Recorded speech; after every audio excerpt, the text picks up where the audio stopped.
Asus ProArt X670E Creator Wi-Fi, motherboard premium yang diperuntukkan untuk para konten kreator dan juga profesional yang membutuhkan motherboard dengan performa tinggi dan juga reliable.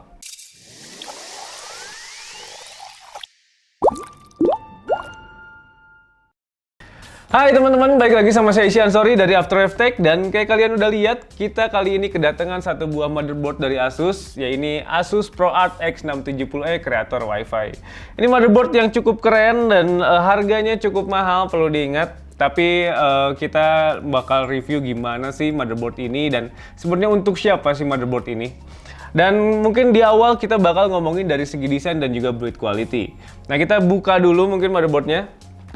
Oke, nah di awal mungkin kita bahas dulu dari segi desain dan juga build quality-nya ya. Nah, kalau misalkan kita lihat nih, sebenarnya ini secara desain cakep banget dan menurut kita ini bisa dibilang motherboard yang paling elegan untuk saat ini karena dari semua komponen yang ada, ini kayaknya Asus juga nggak tanggung-tanggung buat ngasih material dari semua heatsink yang ada, heatsink di VRM-nya, di M2-nya, dan juga di bagian chipsetnya ya. Dan ini ada di bagian sini, kalian bisa lihat ini ada tulisan ProArt. Ini sebenarnya kombinasi antara si heatsink yang ke VRM dan juga di bagian I/O back panel-nya. Cuman bagian I/O back panel ini kayak pakai mika ya atau akrilik. Dan tulisannya nyambung, ini ganteng banget. Terus dan dari sini juga nyambung ke bagian heatsink VRM-nya. Ini kalian bisa lihat juga, ini cuman garis arah dan bikin tampangnya juga elegan banget. Selain itu ya ini semua materinya juga kokoh banget dan menurut kita Asus gak main-main untuk build quality-nya dan semua selain cuma memperhatikan desain, mereka juga memperhatikan proses pendinginan dari semua komponen yang ada. Dan ngomongin layout, ini juga kayaknya udah cakep banget kalau buat kalian tampangin di PC kalian ya. Dan kayak biasa Asus punya beberapa fitur andalan yang ada di motherboardnya seperti Q-Latch-nya gitu ya untuk kalian gampang pasang M2 kalian. Dan juga ada si Q-Release di sini buat kalian bisa dengan mudah copotin VGA di motherboard kalian kalau saat kalian build atau misalkan kalian maintenance, kalian tinggal pencet ini aja otomatis VGA kalian bisa copot gitu. Dan memang untuk fitur Q-Release ini udah ada di banyak motherboard premium ya. Jadi ini kayaknya udah jadi keharusan buat motherboard mahal memberikan fitur ini buat kita para PC builder gitu. Nah oke, sekarang kita ngomongin fitur yang ada di motherboard ini. Mungkin udah jelas fiturnya bakal banyak banget, cuman gue bakal kasih highlight aja beberapa fitur yang bisa jadi value dari si motherboard ini. Nah, salah satu fitur unggulan dari Asus ProArt seri X670E yang dikhususkan untuk AM5-nya AMD ini dilengkapi dengan 16 plus 2 power stage yaitu 70 ampere yang bisa kasih power yang stabil ke prosesor dan juga bikin prosesor kalian lebih maksimal.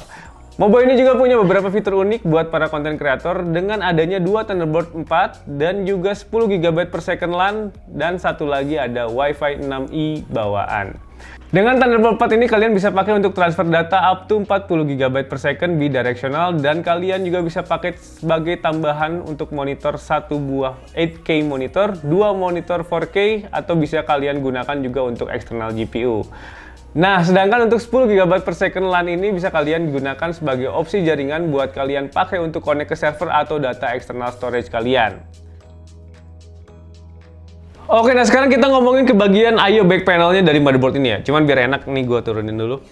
Nah, di bagian I/O back panel sini kalian bisa lihat di sini ada HDMI dan juga DisplayPort in. Jadi di sini bisa kalian gunain sebagai input kalau misalkan kalian punya data yang misalkan kalian bisa teruskan ke motherboard ini. Nah, terus selain itu kalian bisa juga lihat di sini ada 2 Thunderbolt 4 yang ini bisa kalian gunain sebagai DisplayPort juga dan dengan kecepatan sampai ke 40 GB per second. Nah, ini kalian bisa lihat di sini ada tulisan 40 dan juga kabel USB ini menandakan kalau misalkan kecepatannya bisa sampai ke 40 GB per second. Selain itu ada 7 USB 3.2 dan ini bisa kalian lihat di sini kecepatannya sampai ke 10 GB per second. Dan di sini ada 2,5 GB per second RJ45 port dan ini bisa kalian gunain sebagai sumber internet atau Ethernet kalian ya. Terus sebelahnya kalian bisa lihat di sini ada USB port lagi, cuman ini digunain buat update BIOS biasanya. Jadi kalian bisa gunain dedicated untuk update BIOS meskipun ini tetap masih bisa digunakan buat transfer data, cuman kecepatannya masih biasa aja. Dan bagian bawahnya kalian bakal nemuin Wi-Fi 6E dan ini bisa kalian sambungin ke antena yang kalian dapat juga. Dan 3 di bagian bawah kayak biasa kalian bakal nemuin 3 audio jack. Oke, mungkin buat kalian para content creator yang menjadi concern adalah berapa jumlah storage yang bisa kalian gunakan dengan motherboard ini.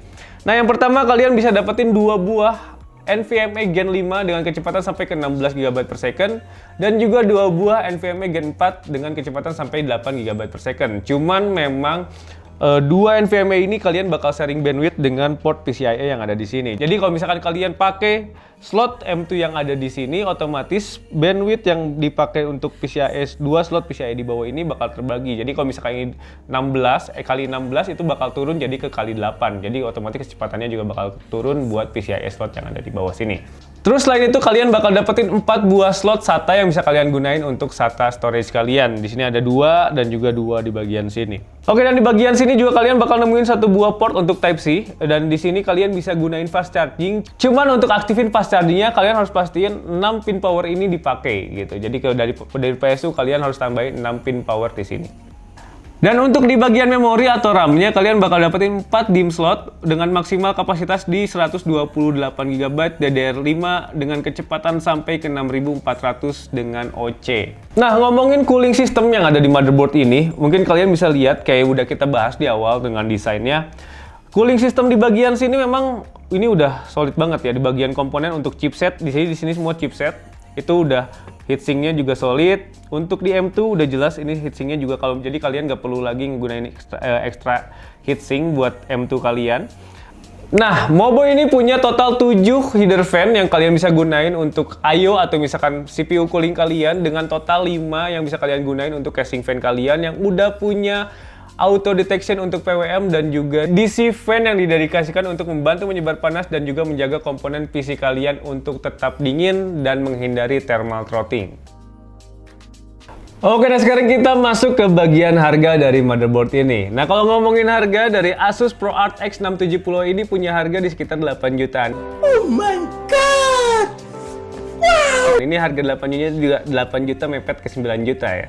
Memang cukup mahal buat kita yang masih kaum mendang-mending. Cuman ngomongin fitur yang udah tadi kita sebutin di awal dan semua yang ada di motherboard ini, buat kalian para content creator dan juga profesional yang butuh hal yang bisa diandalkan atau reliable dan butuh kecepatan yang memang sat gitu ya. Ya ini mungkin bisa dibilang wajar harganya segini.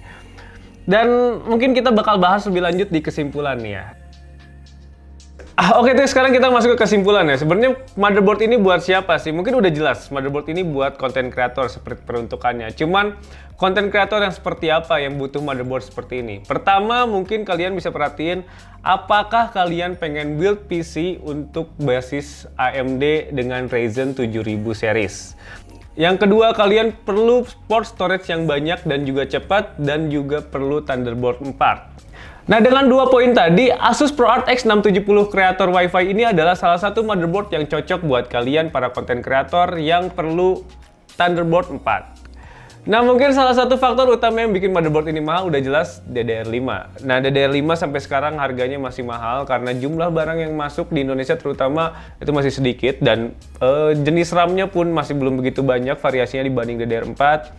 Dan mungkin kalau misalkan kalian memang pengen punya motherboard dengan fitur seperti ini, Thunderbolt 4 dan udah DDR5, ya kalian mungkin harus nunggu lagi sekitar 5 atau misalkan 6 bulan kalau misalkan kalian masih concern dengan budget. Nah, cuman kalau misalkan kalian para content creator dan juga profesional yang udah nggak mikirin budget dan motherboard ini udah memenuhi semua kebutuhan kalian, mendingan sikat aja dari motherboard ini. Dan mungkin itu aja sih review singkat kita buat kali ini.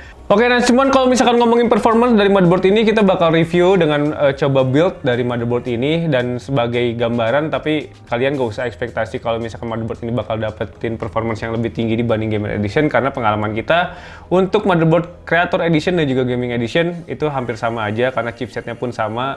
Yang membedakan jelas dari segi